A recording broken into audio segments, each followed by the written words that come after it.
Si Lexie lalong gumaganda, ha? Pagdating mo ba rito, may sumundo rin sa'yo. Blooming. Opo, marami po talagang nagmamahal sa akin. Ako naman po, ang natutunan ko, yung importansya ng mahal mo yung ginagawa mo.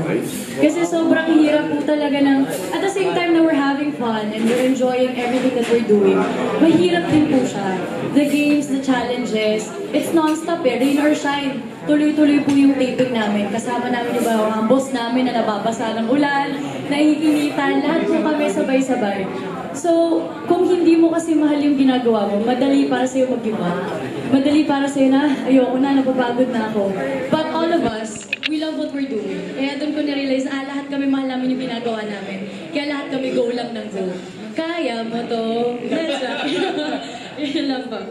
Okay, thank you, Lex. Ayoko na itanong ha kung may regular kang nakakachikahan doon ha, habang sa Korea. Oo.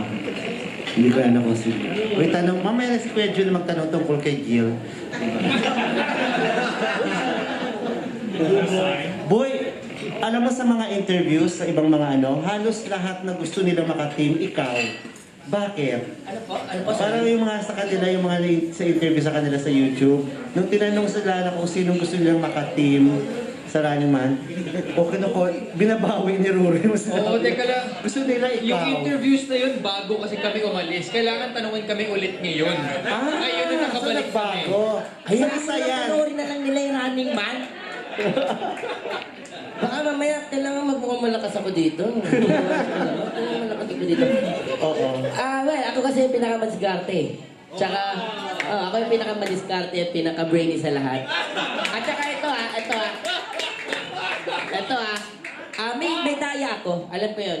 Honest naman ako. May daya ako, pero galit ang mandaray sa kapwa mandaraya rin. So, aminado ka na ng daya ka doon sa Running Man. Sino ka ba? Sino kayo ang daya? Si Buboy lang ang mandaraya dito sa Running Man. O, diba? Sino yung sumagot? Kayo na lang yung humusga, di ba? Okay. Kailangan may mid-season media con tayo, ha? Okay, tapos sila yung huhusga sa atin, ha? Basta, kasi masyado akong madaldal. Baka makwento ko ano yung mga nangyari, ano yung mga napagsabihan namin. Kaya, please, watch nyo to. Kasi, ayoko talagang masyado nagpo-promote, pero napakaganda nitong Running Man na to. So, ba't dami ko ng tunan, humabang pasensya ko, basta giging lovable ako. Thank you. So, yun yung natutunan mo doon. Humaba yung pasensya mo. Humaba. Hindi, humaba po. Sige, yun na lang. Thank you ha, thank you. Thank you, Gordon.